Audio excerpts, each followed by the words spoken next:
History foundation ব্যাচের তোমাদের আজকে তৃতীয় ক্লাস হবে, লেকচার 3। আজকে সভ্যতা এবং সিন্ধু সভ্যতা সম্পর্কে আলোচনা করব তোমাদের সঙ্গে। দেখো, প্রথমে বলি যে সভ্যতার ক্ষেত্রে সভ্য বলতে তোমরা কি বোঝো? যে সভ্য হচ্ছে ভালো পোশাক পরবে এবং ভালো কথাবার্তা বলবে, তাদেরকে আমরা সভ্য বলে থাকি। এবং অসভ্য কারা? যারা নাকি খারাপ ব্যবহার করে থাকে এবং খারাপ পোশাক পরে থাকে, তাদেরকেই আমরা খারাপ কিন্তু বলে থাকি।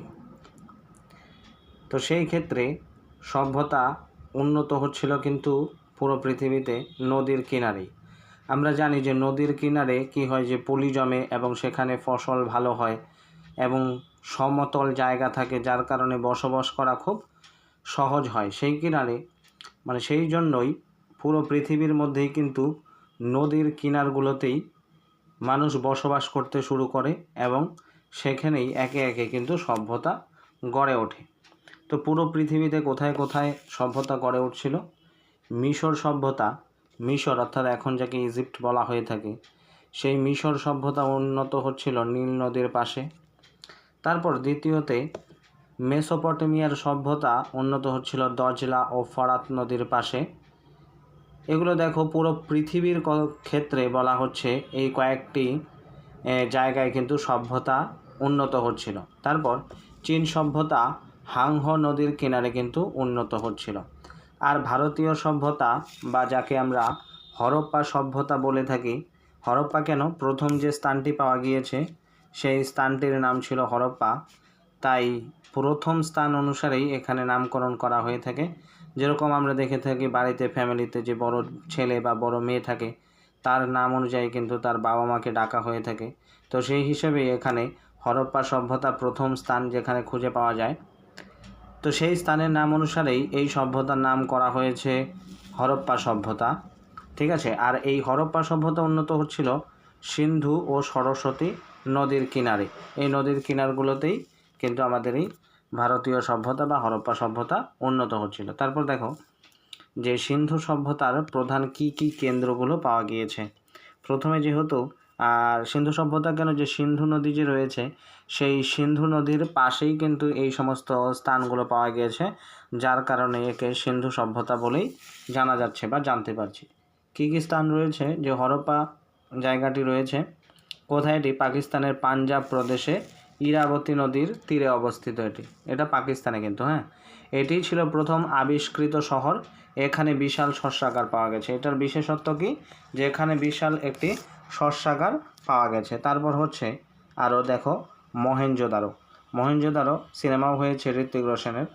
তো এই মহেঞ্জোদারো জায়গাটিও পাওয়া গেছে পাকিস্তানের সিন্ধু প্রদেশে, সিন্ধু নদের তীরে এটি অবস্থিত। এটিও কিন্তু পাকিস্তানে অবস্থিত। ঠিক আছে। মহেঞ্জোদারো শব্দের অর্থ কি? মৃতের ঢিবি। এখানকার বিশাল স্নানাগার পাওয়া গেছে, গ্রেট বাথ, পৃথিবী বিখ্যাত। এখানে সবচেয়ে পৃথিবী বিখ্যাত হচ্ছে স্নানাগার, আর হরপ্পাতে ছিল কিন্তু শস্যাগার। ঠিক আছে। তারপর লোথাল। লোথালে কি কি কোথায়? ভারতের গুজরাট রাজ্যে অবস্থিত। এটা কিন্তু ভারতে পাওয়া গেছে। তারপর এটি ছিল এই সভ্যতার একটি গুরুত্বপূর্ণ বন্দর নগরী ও সামুদ্রিক বাণিজ্য কেন্দ্র। আচ্ছা বলো তো তোমরা, যে এই যে হরপ্পা সভ্যতা যেটি ছিল সেটা কি গ্রামীণ সভ্যতা ছিল না নগরী সভ্যতা, মানে শহর সভ্যতা ছিল? শহরী সভ্যতা। তোমরা কিন্তু কমেন্ট করে জানাতে পারো। পরে আছে এই পার্টটি। তারপর অন্য আরেকটি জায়গা কালীবঙ্গান। ঠিক আছে। কালীবঙ্গানও এই উল্লেখ পাওয়া যায় হরপ্পার মধ্যে, মানে সিন্ধু সভ্যতার মধ্যে একটি স্থান। ভারতের রাজস্থানের ঘাগড়া নদীর তীরে অবস্থিত। এখানে লাঙ্গল দিয়ে চাষ করা জমির প্রমাণ এবং অগ্নিবেদী পাওয়া গেছে, মানে যজ্ঞ করা হতো, যার কারণে অগ্নিবেদী পাওয়া গেছে। তারপর হচ্ছে ধোলাভিরা, আরেকটি জায়গা। এটা কোথায় পাওয়া যাচ্ছে? গুজরাটের কচ্ছ অঞ্চলে কিন্তু এটি পাওয়া যাচ্ছে। এই শহরটি জল সংরক্ষণ, উন্নত জল নিষ্কাশন ব্যবস্থার জন্য কিন্তু পরিচিত। তারপর রাখিগড়ি, হরিয়ানা রাজ্যে অবস্থিত। এটি বর্তমান ভারতের বৃহত্তম সিন্ধু সভ্যতার কেন্দ্র হিসেবে পরিচিত, এখন বর্তমানে সবচেয়ে বড় কেন্দ্র হিসেবে পরিচিত। তারপর হলো চানহুদারো, পাকিস্তানের সিন্ধু প্রদেশে অবস্থিত। এটি ছিল মূলত একটি শিল্পকেন্দ্র, যেখানে পুঁথি তৈরির কারখানা কিন্তু পাওয়া গেছে। তো দেখতে পারলে যে হরপ্পা বা সিন্ধু সভ্যতার মধ্যে কোন কোন জায়গাগুলো বিশেষ উল্লেখযোগ্য। তার মধ্যে আমরা হরপ্পা, মহেঞ্জোদারো এবং লোথাল, এগুলোই বেশি উল্লেখযোগ্য বলে মনে করি। আর বাকিগুলো থেকে পরীক্ষাতে খুব কমই প্রশ্ন আসে। আর হরপ্পা এবং মহেঞ্জোদারো থেকেই সবচেয়ে বেশি কিন্তু প্রশ্ন হয়ে থাকে। তো দেখে নিলে যে কোন জায়গা থেকে কোন কোন জায়গাগুলো পাওয়া গেছে, কোন কোন দেশের থেকে। তারপর দেখো এখানে কিন্তু ম্যাপের সাহায্যে তোমাদেরকে দেখানো হলো, ম্যাপিং করে যে কোন কোন জায়গায় রয়েছে সিন্ধু সভ্যতার বিভিন্ন স্থান, ভৌগোলিক বিস্তৃতি কোথায় কোথায়। দেখো মহেঞ্জোদারো কোথায় রয়েছে, তারপর কালীবঙ্গান, তারপর হচ্ছে গিয়ে হরপ্পা কোথায় পাওয়া গেছে, হ্যাঁ, তারপর হচ্ছে চানহুদারো, ধোলাভিরা, লোথাল, এই জায়গাগুলো দেখো কোথায় কোথায় রয়েছে। আমি যদি তোমাদেরকে এই ম্যাপটিকে একটু জুম করে দেখাই তাহলে তোমরা দেখতে পাবে যে দেখো এখানে পাকিস্তানের কতটুকু, যে ভারতের কতটুকু অংশ এবং পাকিস্তানের কতটুকু অংশ, এখান থেকে কিন্তু তোমরা দেখতে পারবে যে ভারতের খুব কম অংশই কিন্তু এই যে পুরনো সভ্যতার ক্ষেত্রে দেখা যাচ্ছে এগুলো। আর বেশিরভাগই কিন্তু পাকিস্তান এখানে কিন্তু রয়েছে সবগুলো। হ্যাঁ, এখানে সব কিছু ম্যাপের মধ্যে দেখানো হচ্ছে। হ্যাঁ, তারপর হচ্ছে যে সিন্ধু সভ্যতা সম্পর্কে এখন আমরা বিস্তারিত আলোচনা করব। যে সমস্ত সভ্যতাগুলোর কথা বলা হয়েছে সবগুলো একে একে যেগুলো খুব ইম্পর্টেন্ট সেগুলো সম্পর্কে বিস্তারিত আলোচনা করা হবে। হ্যাঁ, তো সিন্ধু সরস্বতী সভ্যতার সময়কাল কত, যে 2300 বিসি থেকে 1750 বিসি। এখন বলবে যে 2300 এটা বড়, তারপরে ছোট আসছে কেন, বিসি অর্থাৎ বিফোর খ্রিস্ট, যীশু খ্রিস্টের জন্মের আগে এইভাবে হিসাব করা হতো, মানে বড়োর থেকে ছোটোর দিকে আসতো। এখন যেরকম বাড়ছে 2026, 27 এভাবে চলবে, আর আগে বিসির ক্ষেত্রে কমে আসতো। ঠিক আছে, যে যীশু খ্রিস্টের জন্ম যখন হবে সেটাকে 0 ধরে বা 1 ধরে করা হয়। ঠিক আছে, তারপর হচ্ছে দেখো আদি ঐতিহাসিক বা প্রোটো হিস্টোরিক্যাল এজও কিন্তু একে বলা হয়ে থাকে সিন্ধু সরস্বতী সভ্যতাকে। এই সিন্ধু সরস্বতী সভ্যতার এত সময় রয়েছে 2300 থেকে 1750, টোটালটার কথা কিন্তু এখানে বলা হচ্ছে। তারপর দেখো যে এই স্থানটির খোঁজ কে করেন, 1826 খ্রিস্টাব্দে চার্লস মেসন কিন্তু এই সভ্যতার খোঁজ করে থাকেন। তারপর হচ্ছে কিছু সময় পর, মানে দ্বিতীয় ক্ষেত্রে, মানে সেকেন্ড টাইম কিছু সময় পর দেখা যাচ্ছে যে বার্নেস শাহ 1834 খ্রিস্টাব্দে নদীর কিনারে কেল্লার অবশেষ কিন্তু এখানে তিনি পান। তারপর 1853 থেকে 56 রেল লাইন কিন্তু বিছাচ্ছিল। কোথায় রেল লাইন পাতা হচ্ছিল, করাচির থেকে লাহোর, এই জায়গায় কিন্তু এর মধ্যে রেল লাইন বিছানো হচ্ছিল। কন্ট্রাক্টর ছিল বাট ব্রাদার্সের মধ্যে ছিলেন দুজনকে, জন বাট এবং উইলিয়াম বাট, এরা দুই ভাই ছিলেন। এরা কিন্তু সেখানে করাচি টু লাহোরে কী করছিলেন, রেল লাইন বিছাচ্ছিলেন। তখনও খোদাই কাজ করতে করতে, রেল লাইন এক্ষেত্রে খোদাই করতে হয়, পাথর বিছাতে হয়, তখনই কিন্তু এই যে সিন্ধু সরস্বতী সভ্যতার কিন্তু খোঁজ পাওয়া যায়। তো হরপ্পার নকশা বানানকে কেনিংহাম কত খ্রিস্টাব্দে, 1856। ভারতীয় পুরাতন বিভাগের জনকও তাকেই বলা হয়ে থাকে। ঠিক আছে, তারপর কানিংহাম কেবল পৌরাণিক স্থানের খোদাই এবং খোঁজের দিকে নজর দেন, এই কারণে তিনি সিন্ধু সভ্যতার স্থানের দিকে তেমন একটা নজর কিন্তু দেননি। তিনি পুরনো স্থানগুলোর দিকেই নজর দেন। আর এই যে মানে করাচি টু লাহোরে যে রেল লাইন বিছানো হচ্ছিল সেদিকে তিনি তেমন একটা মন দেননি, যার কারণে তিনি এই খোঁজটি কিন্তু তেমনভাবে পাননি। তারপর জন মার্শাল ভারতীয় প্রত্নতাত্ত্বিক বিভাগের নতুন ডাইরেক্টর হন। জন মার্শাল প্রত্নতাত্ত্বিক বিভাগ মানে ওই যে পুরনো জিনিসপত্র খোঁজাখুঁজি করে, ঐতিহাসিকরা রয়েছে যারা গভর্নমেন্টের আন্ডারে কাজ করে, সেই কাজ করেন, এবং তার কি নতুন ডাইরেক্টর ইনি হন। কে হন, জন মার্শালের নেতৃত্বে 1921 খ্রিস্টাব্দে দয়ারাম সাহানি হরপ্পার আবিষ্কার করেন। ইনি ছিলেন ডাইরেক্টর। ঠিক আছে, কে, জন মার্শাল। আর জন মার্শালের নেতৃত্বে 1921 খ্রিস্টাব্দে দয়ারাম সাহানি, ঠিক আছে, দয়ারাম সাহানি হরপ্পা এর আবিষ্কার করেন। তারপর দেখো 1 বছর পরে 1922-এ রাখাল দাস ব্যানার্জি মহেঞ্জোদারো স্থানটি আবিষ্কার করেন।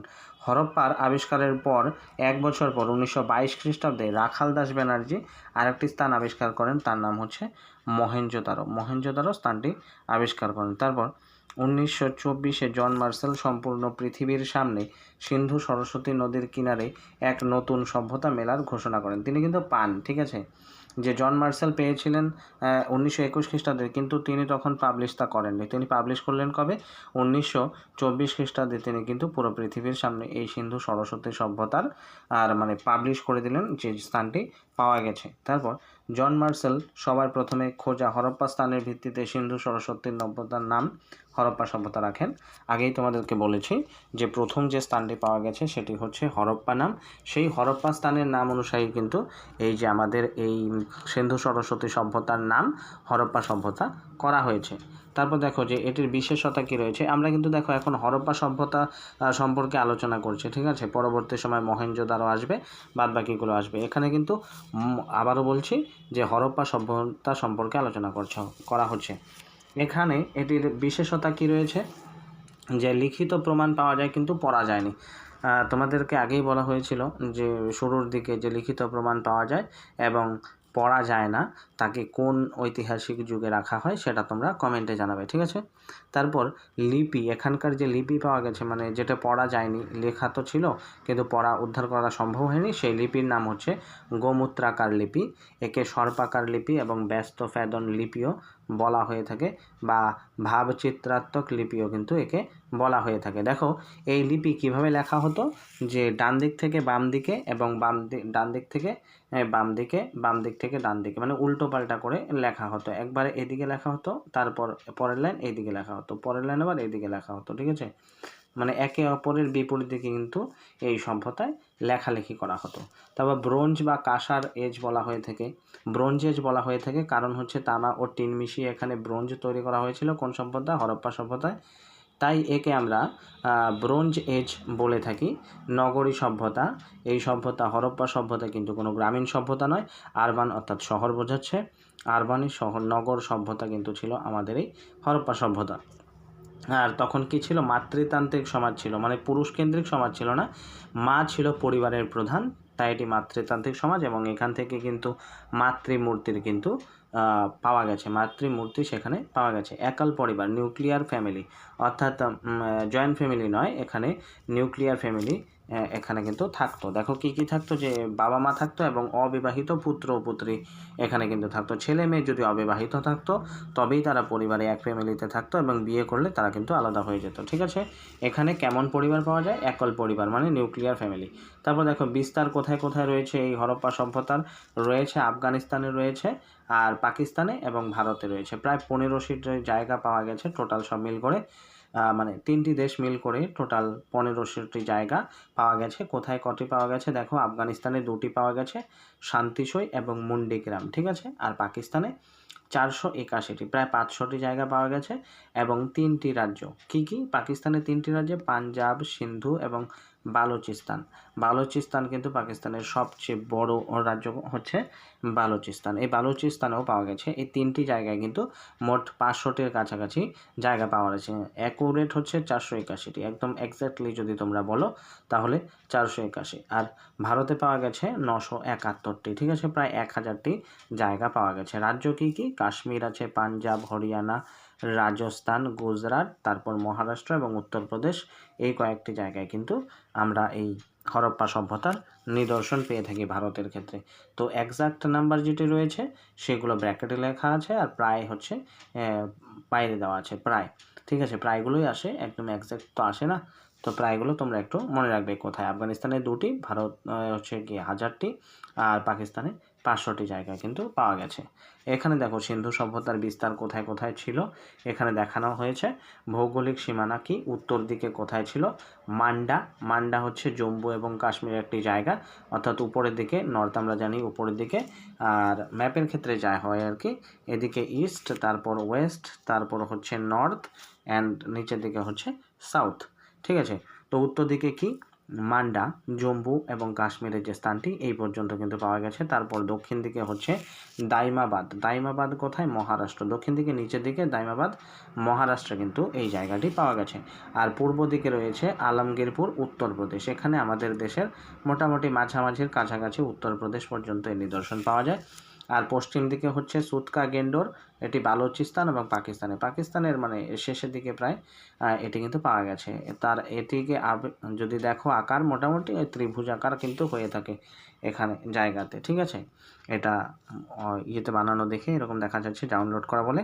আর মোটামুটি ত্রিভুজ আকারের হয়ে থাকে আর কি, তোমরা যদি মেলাও সব কোণগুলো ত্রিভুজ আকারের হয়ে থাকবে। তারপর সিন্ধু সভ্যতার আকার কি? ট্রায়াঙ্গেল অর্থাৎ ত্রিভুজ আকার। তোমাদের যদি পরীক্ষাতে আসে যে সিন্ধু সভ্যতার আকার কেমন, ট্রায়াঙ্গেল অর্থাৎ ত্রিভুজ আকার। লম্বা কত? উত্তর থেকে দক্ষিণে কত? 1400 কিলোমিটার, উত্তর থেকে দক্ষিণের দিকে, ঠিক আছে। এই যে উপর নিচে 1400 কিলোমিটার রয়েছে, এবং পূর্ব পশ্চিমে এদিকে রয়েছে 1600 কিলোমিটার, টোটাল 1600 কিলোমিটার, হ্যাঁ। মনে রাখবে তোমরা যে উপর নিচে 1400 এবং পাশাপাশি হচ্ছে 1600 কিলোমিটার এর বিস্তার। তারপর প্রমুখ স্থান সিন্ধু সরস্বতী সভ্যতার হচ্ছে হরপ্পা সভ্যতা, মোটগোমরি জেলা, পাঞ্জাব, পাকিস্তান। মোটগোমরি নাম পরিবর্তন করে সাইবাল জেলা করা হয়েছে।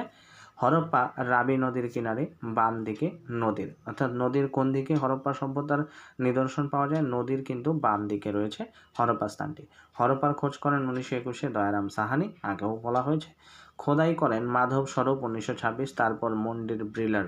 এরা কিন্তু খোদাই করেন কত সালে? একজন 1926 আর একজন 1946।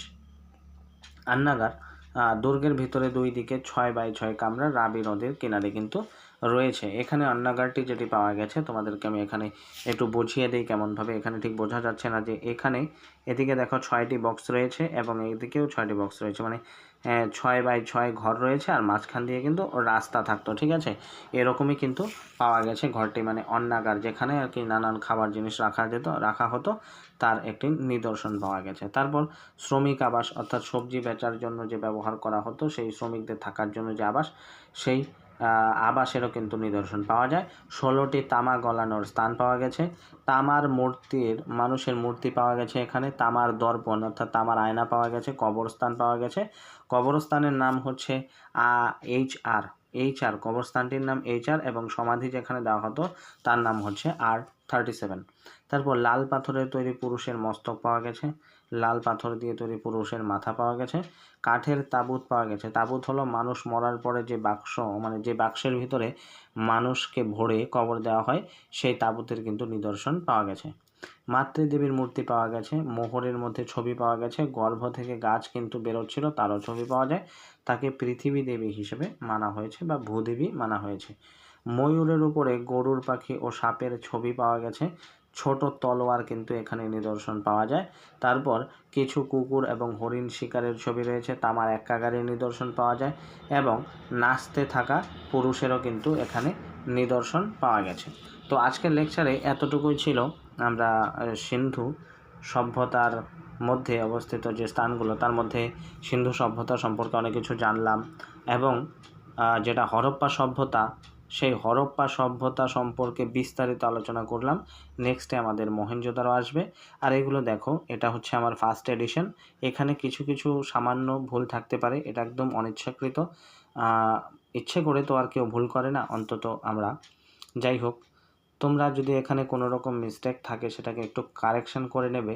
আর এগুলো ফার্স্ট এডিশন, আমি প্রচুর একটু সমস্ত কিছু একা একা করতে হচ্ছে, যার কারণে নানান ধরনের সমস্যা হচ্ছে। আমি এগুলোকে আস্তে আস্তে এডিট করে দেবো, আরও তথ্য কিছু পাবে তোমরা নেক্সট এডিশন যখন আসবে, সেকেন্ড এডিশন। ফার্স্ট এডিশনটা কমপ্লিট হোক, এটাতেও যে নেই কিছু এমন নয়, এটাতে অনেক কিছু আছে। তোমরা এখান থেকে অনেক কিছু পাবে, ভালো ভালো জিনিস জানতে পারবে। তোমরা সমস্ত কিছুগুলো লিখে নিও, ঠিক আছে। আমি কিন্তু তোমাদেরকে কোনো রকম PDF দিতে পারবো না। তোমরা এগুলো খাতায় লিখে নিও, লিখে নিলে মনে থাকবে আর মুখস্থ করতেও সুবিধা হবে। আর নোট করার পাশাপাশি একটা টপিক নোট করার পরে অন্তত 2টো পৃষ্ঠার ছেড়ে দিও, যে হরপ্পা সভ্যতা শেষ হওয়ার পরে 2টো পৃষ্ঠা ছেড়ে দিলে এর পরবর্তী সময় তুমি কিছু ডাটা কালেক্ট করলে, বা আমি যখন নেক্সট আর কি সেকেন্ড এডিশন আনবো, তখন সেখানে আরও কিছু তথ্য পাবে, সেগুলো অ্যাড করে নিতে পারবে, তোমাদের সুবিধা হবে। এক একটা টপিক শেষ হওয়ার পরে 1টা বা 2টো পৃষ্ঠা করে ছেড়ে দিও, ঠিক আছে।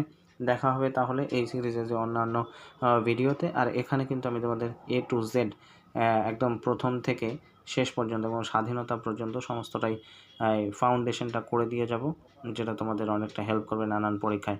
আর এদিক ওদিক ঘুরে অনেক শর্ট ভিডিও বা এগুলো দেখিয়ে কিন্তু এটার আইডিয়াটা ক্লিয়ার হবে না তেমন একটা। আমি বিস্তারিত আলোচনা করব এবং ডাটাগুলো কারেক্ট করবো, এবং পরও দেখো ব্যাপারটা সমস্তটাই কিন্তু ক্লিয়ার হয়ে যাবে। দেখা হচ্ছে পরের ভিডিওতে।